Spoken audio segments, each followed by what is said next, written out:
Greetings! What is up, and everyone? Welcome to the channel. The sun is shining and the magpie is casting. Coming to you guys right now with a live picture of my face, live because I have a webcam that I've set up. So yeah, I've gone ahead and made myself a little bit of a streaming setup. It is not the streaming setup that I was trying to make. I've had some real problems trying to get my PC to talk to my TV. But when we've resolved those, we can switch to the other setup in the other room. But for now, I'm coming at you from this, my hobby room. A little bit of a mess, but such is life. And I mentioned at the end of my last video, or somewhere in my last video, I did briefly mention, because I was talking about the coronavirus pandemic. I mean, how can you not? It's what's going on in the world right now. You know, I did mention that, not to brag, but I actually do have a degree in microbiology and virology, which I studied at university, an absolutely beautiful subject. And that possibly I might sort of express some of my thoughts or sort of my perspective on the sort of global pandemic that's going on. And there was some interest in that, so I'm going to do that at the beginning of this video, and then we're just going to settle on into the Company of Heroes 2 action that we know and love. Yeah, you just thought I'd take this new little setup for a spin. Yeah, it's all a little bit amateurish with the text here, but don't worry, a little bit of practice, and we're going to get much better at that. And I'm looking to hopefully start streaming now. I think probably an hour a day, something like that, just something chill to get used to it, just because I do live in Englandshire and we are in lockdown, so I am beginning to get cabin fever, beginning to go insane, and I do actually have enough free time to be able to do this. Now I do still have to work, and the nature of my work is like quite unpredictable, so we're gonna have to see. I'm not sure if I'm gonna be able to keep like a regular streaming window or anything like that, but we'll just have to see how it goes. I'm really looking forward to it. But anyway, without further ado, let's move on to the Company of Heroes 2, and I'll start talking about the coronavirus pandemic. So let's see now. We got a game ready and waiting here. It's gonna be, as I briefly introduce these two players, it's going to be between spawning in the north. It's going to be Noz Markov, oh yeah, playing as the OKW Pieces here on Crossroads. And spawning in the south, playing as the United Kingdom Pieces, it's going to be Refero. So both of these players have featured on my channel before, and I am looking forward to seeing what they're going to bring. But for the time being, in the short term, I'm just going to be talking here about the coronavirus pandemic. So, let's see. I don't really want to repeat anything that you will have heard through the news or your government or anything like that. There's a ton of sensible advice, and I think by and large people are getting the right end of the stick now on how to deal with the coronavirus pandemic. And most people, at least in my country, and most others from what I see on the news, are responding to that really positively and behaving responsibly, and it's pretty great, to be honest. So, but I'm not going to repeat any of that. I'm not going to sit here and say, hey, you guys, you should wash your hands, because it's like, that's really obvious. So I think the first thing that I'd like to talk about is that, you know, having studied microbiology and virology for 3 years and doing a little bit of, you know, working in labs and that kind of thing, something that really builds up in you is, I'm going to call it sort of microbiological awareness. So you just get used to being aware of and thinking in terms of agents of infectious disease and how to control them and how to contain them. So, for example, if you're working in a lab, it's a really good skill. You will need to be able to develop good lab technique, or else you'll just end up contaminating all your samples, and none of your results will mean anything. So you just naturally, you know, you're learning about these organisms, and you're doing tasks which require you to bear them in mind, even though you can't see them. And that just, after a while, it just sticks with you. It's just a sense that you have. So, microbiological awareness, I think for the first time in living memory, is now being forced upon the species or the global population at large. Because all of a sudden, we've gone from decades of not giving really a damn about microorganisms and agents of infectious disease. I mean, yes, there have been some things in the news. You know, we see a lot about malaria, we see a lot about HIV/AIDS. There was the recent Ebola outbreak. There's all kinds of stuff going on. But none of it has really forced the species as a whole to really take any action. None of it has forced your average human being alive today to actually have to modify their behavior or pay any attention to gaining knowledge about microbiology. It's all just stuff you can read about on the news and ignore, until now. So I think there's been a really healthy and really positive wave of microbiological awareness, which has basically been leveling up for the whole species. So now, suddenly, people are aware that there is actually a right way to wash your hands. If you actually want to effectively clean your hands from a sort of virological or agents of infectious disease point of view, you can't just like get them wet. You can't just get them wet and throw some soap on. You can't just get them wet and move them around with some soap on. There is actually a correct technique. And you know, if you're not doing that, then you won't be effectively washing your hands. And this is now information that's reaching people. And it's information which the general population are sort of beginning to absorb. And that's fascinating and amazing, and I think it's really healthy for the species. However, I actually think that microbiological awareness is something that is severely underrepresented in other areas of human life. So I'm not just talking about sort of personal hygiene and sort of self-defense, if you like, from viruses and bacteria. I'm talking, a really good example, I reckon, is product design. So I see a lot of products around me and in the world and on the internet which just have been designed to, and they do their job quite well, but they have no microbiological awareness whatsoever. So a really good example of this is I was in an airport in Switzerland a while ago, and lovely airport, very clean, lovely country. You know, we're talking, this is a rich country. And I went to the toilet. I went to one of the men's toilets in this airport, and there in the men's toilet was a computer feedback station asking, were you satisfied with our toilet facilities at this airport? How would you rate them? And a series of feedback questions. Now, this computer had 2 huge buttons and a touch screen. And I'm just saying, if you had even elementary microbiological awareness when you were designing this, then it would not... nothing about that product would have looked the way it did. As a microbiologist, it's like borderline horrifying that you would have a touchscreen interface with 2 fucking huge buttons on your way into a toilet. Like, oh my god! I wanted to take a sample off of the screen and off of the buttons and grow them out and show whoever designed that and show the airport owners, like, this is what is living on there. You shouldn't have that kind of system in place in that environment. But these kinds of design flaws or like lack of microbiological awareness extend into all kinds of things like cars, mobile phones, basically anything that humans come into contact with, which is like a massive array of stuff. For the last few decades, we've just not had to think about the microbiological ramifications of any product design, pretty much, or any sort of... I mean, it goes beyond product design, but product design is a really good example. So I guess what I'm saying is, like, Magpie's take-home point number 1, a general increase in microbiological awareness for humanity at large is really healthy, and I'm really glad to see it. I don't think it will go far enough just because of this pandemic. I don't think it will... And I think after the pandemic is over, I'm pretty sure everyone's going to forget and just go back to doing whatever they were doing before, which is unfortunate. But it's still really healthy that this knowledge is being passed around, and that for the first time for most people, that the people are having to think in terms of viruses and bacteria and stuff like that. When, to be honest, I mean, everybody says this about subjects that they're knowledgeable about, and everybody says this about subjects that have changed their lives, but I really believe that microbiological awareness is something that should be taught in school at elementary level, because it's so important, and it's just a little knowledge. If you gave, 2 hours worth of information, could make a huge difference to like anyone's life. It's massive. So anyway, basically what I'm saying is a silver lining of this whole coronavirus pandemic is that microbiological awareness is on the increase, and that's awesome. I guess again, I don't want to repeat anything that governments are saying or anything that's been in the news, so I'm just kind of trying to keep my comments to things that are just kind of like a layer apart from that, I suppose. Things that I think I might have some extra perspective on. So one thing, because there's quite a poor general understanding of what a virus is and how viruses work, I think that a lot of people don't actually appreciate that a good virus, good in air quotes if you like, a good virus is basically unnoticeable by its host. Let's imagine, okay, so viruses, let's imagine you're a virus, and you can only exist within your host by living using the resources that your host possesses. So it's not a very good idea for you to kill your host, is it? I mean, if you were a human being, if you were, okay, we are human beings.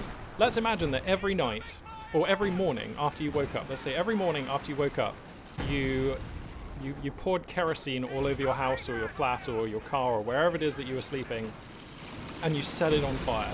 Is that a very good survival strategy? Not really, okay? Any organism that destroys its habitat is not very well adapted. It's not going to live very long. So, yeah. People have this idea that viruses are evil and bad and out to get us. And a lot of the time they are terrifying, and they have very negative effects. But it's actually not in the virus's interest to adversely affect us. It's really not. So COVID-19 is a virus that has been existing in a different animal to humans, a completely different animal. And now that it's in humans, it's causing problems because it's not well adapted to live in humans. And this is why viruses... Oh, looks like this game's over. We're just going to find ourselves another. This is why viruses cause issues or have adverse effects or negative effects on their hosts. It's usually because they're not supposed to be in that host, or something else has changed. The host has mutated or the virus has mutated.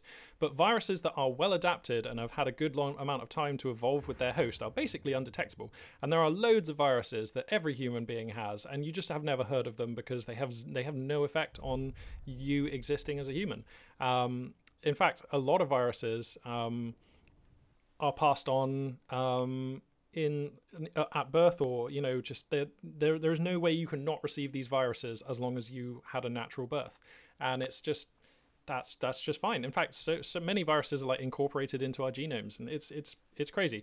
So what I'm saying is, well adapted viruses are unnoticeable by the host, and the longer a virus has existed within its host, or has kind of been able to move through a given host population, then it evolves to cause fewer negative effects for the host just as time goes by, because well, I mean, that's just how it happens. If you really want to know the mechanics, well, you should probably Google it. I'm not going to explain it here. It'll just take too long. But my basic point, what I'm trying to say is, the longer COVID-19 is exposed to the human population, and the longer the human population is exposed to COVID-19, the less bad being infected by that virus will be.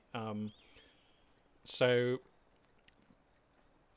now that COVID-19 has infected the human population, it's going to just become part of the huge pool of viruses that naturally exist and bounce around in the human population. And in the years to come, and it is going to be years, I mean, this COVID-19 is just going to be a human virus from now on. But over the years, it will become less and less and less and less severe. And I would have thought within a few years, it will be relatively indistinguishable from most of the other respiratory tract infectious viruses that you've never heard of. I mean, we say common cold and we know of the flu, but those things actually cover like a whole host of different viruses, respiratory syncytial virus, and like just, there's loads. You can Google it. We think of them all as the common cold. I'm pretty sure COVID-19 is going to head on into that category as the years go by, but it does have some pretty atypical characteristics that are making it more interesting in the short term, for sure. So I guess that's my second point. My second point is COVID-19 is going to ameliorate as time goes on and become less detrimental to humans that it infects, because it will become better adapted to living in humans. So there's something which maybe your government or your local news agency or wherever people are getting their news on this stuff might not have kind of published or spoken or talked about, I guess. Now, generally, over the course of human history, there are pandemic events. You can look back. Flu is a really good one because the flu virus like mutates more rapidly and more readily than most other viruses, and so usually it's like every 60 or 80 years we get like a really heavy mutation, and we get a new flu pandemic. So I believe the last one was like 1918 or something like that. It's been a while since I've done my reading, but it was like World War I era stuff, I think. I think it was the Spanish flu pandemic. I probably should have Googled this before I started talking about it. But anyway, what I'm trying to say is these pandemics are... It's not that something has gone wrong. It's literally just a matter of time. As a species, we should expect them. And now that we are an intellectually capable, technologically advanced species, it is on us to be ready when these pandemics come. They are like earthquakes or... basically any naturally occurring phenomenon which is definitely going to occur. That is what viruses and other pandemics are like. We need to anticipate and expect them, because it is not. It's not a matter of if. It is. It is literally when. It is just a matter of time. I mean, I'm trying to think of a good way of expressing this with COVID, but none are coming to my head right now. But what I'm saying is, when COVID blows over, don't forget everything you learned. Please, please, don't forget everything you learned about modifying your behavior to limit the spread of infectious diseases through the population. It will be crucial at another point. If you are aged 60 or less, if you are aged 60 or less, I would say it will become useful again in your lifetime. I would say within the next 20 years there'll be like another pandemic. We're so overdue a flu pandemic. Like, there are many others as well. So, which brings me on to my next point. Okay, it has been a subject of some concern for myself and virologists at large, I'm sure, and biologists and basically anyone who deals with agents of infectious disease, that as a species we have been like, I think it's fair to say negligent in our preparation for pandemic events. The global system has no sort of nods towards the fact that agents of infectious disease do things like this from time to time, because basically the global order has evolved over the last sort of 60 or 80 years, certainly in the aftermath of World War II. And, since then, all of the advent of technology and all of the march of progress that has happened since then has basically shaped what the modern world has been. And it's never really had to come into the modern consciousness to deal with pandemic agents of infectious disease. And so it was a real concern for me, being a virologist, being aware of exactly what these things are capable of and exactly what must be coming at some point, and then looking around me and seeing how unprepared the world is. The advent of aircraft and international transport is just like the holy grail as far as agents of infectious disease are concerned. If a virus was sentient, it would tell you how incredibly happy it would be about the advent of human international travel and airborne travel. And so we have these things. We have airports. We have thousands, hundreds of thousands of people flying around every day from remote corners of the world to other remote corners of the world with zero microbiological awareness, absolutely none. And that is super dangerous. I mean, if you watched, what was it, the Planet of the Apes films, the recent ones, in the credits for one of those films, there's a really good diagram computer representation of the virus spreading on aircraft and it just quickly spiderwebs around the world. And it's not just international measures and international travel, it's also on a national scale. It's just people moving between cities, going to schools. Like never before in human history, human beings are more numerous and pressed more closely up against each other than ever before. And if you are an agent of infectious disease, if you are a bacteria or a virus, those are the ideal conditions. And we've been doing this for decades with no regard for the microbiological or potential microbiological consequences. So, in a way, I mean, this is a possibly unpopular opinion. This might be a left field take, but I actually, as a virologist, I really think that my opinion is that the present pandemic and series of events with COVID-19 might have been the best possible scenario for the species as a whole. So I'm just going to explain that statement. And I know it's a weird thing to say it's a best case scenario, because I know that people are dying and that this is negatively impacting like millions of people's lives. I do appreciate that. However, as far as a global pandemic goes, COVID-19 is like a 0.2 out of 10. It's like so low on the potential scale of what could have happened in terms of danger and fatality rates and transmissibility and, negative effects on the human body and just all kinds of things. This is the best possible scenario. And if I was if the human race was like my player in a video game or something, then I would be super glad about this COVID-19 thing having happened the way it had, because suddenly it has exposed and taught us about all of our weaknesses, and suddenly humans are doing things about this vast vulnerability which no one has been paying attention to for decades.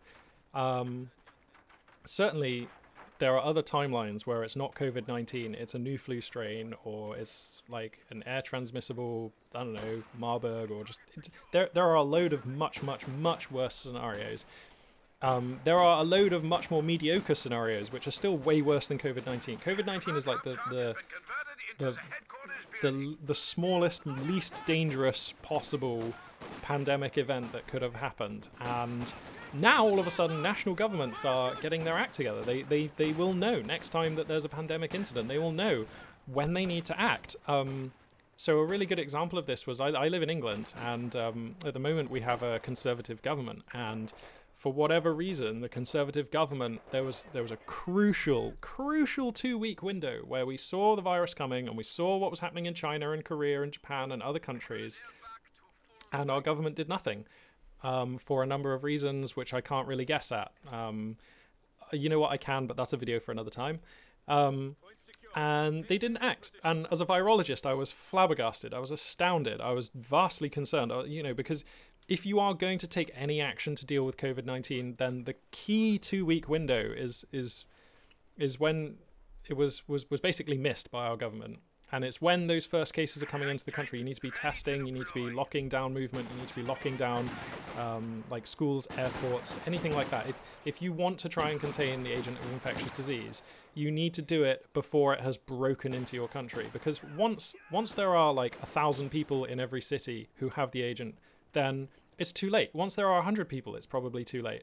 And governments across the world, in America, in England, Italy, I don't know, I haven't really done much research into like a lot of other European countries and how they've handled it, so I don't want to give out any misinformation. But basically, it seems to me most Western governments mistimed their COVID response, and if they were taking the measures that we're seeing today before the actual agent was loose and about in the country, then it would be a completely different story, like just a completely different story. Imagine you're looking at an exponential growth curve, and it's like, do you want to cut it off soon or late? And the amount of difference it makes is just huge. So I think national governments will have learned from this. I think that plans will be in place. I think that departments who deal with infectious diseases who've seen their funding cut or have been disbanded in the last few decades might actually have a credible case at arguing that they're relevant and deserve national funding, and that measures need to be in place to deal with pandemic agents of infectious disease on a national scale. And that's a fantastic lesson for the species, and we've learned it without losing like 4% of the population or 10% or even 1%. Like the COVID fatality rate is just the best case scenario that it could have been. So a super unpopular opinion to describe something that is terrible and has claimed so many lives as a best case scenario. But honestly, from where I'm sitting as a virologist, this has been like a dry fire, like blank rounds training exercise for the species. And next time, this lesson will have been huge. It will have been so huge for just for how humanity as a whole will come out of the next pandemic event. So yeah, definitely this is a really healthy timeline that we're in right now. This is like best case scenario. The species had this glaring, immense weakness, obvious weakness, and we've been forced to confront it in the most gentle, non-damaging way it almost could possibly have happened. So that's pretty great, to be honest. I mean, that's another silver lining to take away from this situation, I think. Okay, I feel like I'm just waffling on now, I feel like I've made the major points that I want to make. But a little bit of homework. If any of you out there are thinking that that this is something you're interested in and you want to do a bit more reading and learning and just arm yourself with knowledge, because that is the important thing to do, then I would suggest just getting on the Google and just finding out if you can learn the differences, and if you can learn the nature and the differences of bacteria and viruses, if you can learn what the differences are and learn how they operate and how they work, and how, if there was a pandemic agent of infectious disease that was one or either of them, the differences and how you should respond, then I just think you'll be in a much better place than anyone who doesn't actually understand on a sort of mechanical level how these things work. Because let's face it, I mean, none of us are really taught in schools, or well, some of us are, but nobody really remembers from like biology or secondary school biology, like the actual differences. Like if you ask your average human being, describe the differences between a virus and a bacteria, they'd be like, that's a challenging question. That is a specialist question that requires specialist knowledge in today's world. But I don't think it should. I think this is knowledge that everyone should have because it's so important. And it really only takes like an hour or two of reading or explanation to know the differences between these things. And they are literally everywhere. They inform so much about how our lives look that it's really important. It's really important. Like I was gonna make an analogy. I was gonna say like, wow, you know, viruses and bacteria are as different as kangaroos and crabs, and it's like, well, actually, they're so much more different than kangaroos and crabs. Like kangaroos and crabs are both animals. They have like a nervous system which is like dorsally symmetrical with a centralized ganglion and a cerebral center, and they're basically kangaroos and crabs are actually pretty damn similar when you look at the whole spectrum of stuff that exists. So I think bacteria and viruses are actually about as different as like kangaroos and asteroids. Like that is the amount of difference we're talking here. And the fact that most people don't actually know the difference between a bacteria and a virus is like insane to me. Like that's such elementary knowledge that that informs so many decisions in my life. So I basically, yeah, I cannot overstate the importance of arming yourself with information. If this is something you want to do, just I'm not even going to give you any sources. Everybody should be, you know, able to retrieve information from the internet and educate themselves. So yeah, just get out there if you want and just like discover the differences between viruses and bacteria. It's fascinating and it will really help you in day-to-day life, and it will especially help you at the moment because it's relevant and in the news, and it will certainly help you defend yourself from misinformation, which is rife right now. The amount of things I see on the internet and even on the news and I hear my friends saying, which makes me so angry because it's so wrong. And even with just a little bit of prior knowledge and just arming yourself with the knowledge beforehand, then you would have been immune to, or you would have been proof against these ridiculous conspiracy theories and fake news articles and just panic peddling of information, or misinformation, I should say, that is going on right now. So yeah, arm yourselves with information. This is really important stuff. Nobody who is important to me, I would not want anybody who is important to me to be without this knowledge. That's a fact. So yeah, I don't know. Yeah, that was kind of a freeform yell about viruses and the pandemic for God knows how long I've been live. It feels like the game sound is like ridiculously quiet right now. Let me just... I don't know. Is the game really quiet for you guys? Or maybe it's just... It does seem to be really quiet, doesn't it? Okay, cool. Well, that's fine because I wasn't really casting this. I was really just talking about coronavirus. I think what I'm going to do is just like end this video because it wasn't really about the Company of Heroes at any point, and maybe just do a Company of Heroes cast now as well. So I have one of those to upload to the channel as well. So I tell you what, since we've not been paying any attention to this whatsoever, let's bring it on back to the picture of my face. Boom, there it is. Sweet. Yeah, so I live in England, and so that means I'm basically on like GMT. So I was thinking 11 AM might be a good time for me to just do like an hour stream every day. Unfortunately, I can't actually start tomorrow. I have some work to do in the morning and it's probably going to take me till the afternoon. But I'm thinking, yeah, if I just stream an hour a day, I've got some games that I'm playing at the moment. We can just talk about stuff and just have a little bit of fun, and it'll be really healthy for me because it'll give me something to do, like some routine to structure my life around, which is sorely lacking right now. So yeah, stay tuned for that. Of course, it's twitch.tv/magpie842. That's where I'll be doing the streaming. And I probably, yeah, we'll just start with that. If you want to get involved, magpie842/twitch. Start again. Twitch.tv/magpie842. That's where you'll find the streaming and stuff. And I don't know if I'll upload the videos to YouTube. Actually, it's pretty easy to do, so I might do. So yeah, if you're catching this video, yeah, you'll probably get some of that content as well. But I probably won't put them all onto YouTube. I don't know, we'll see. Cool. Thanks very much for watching. This for now, Magpie842, signing out.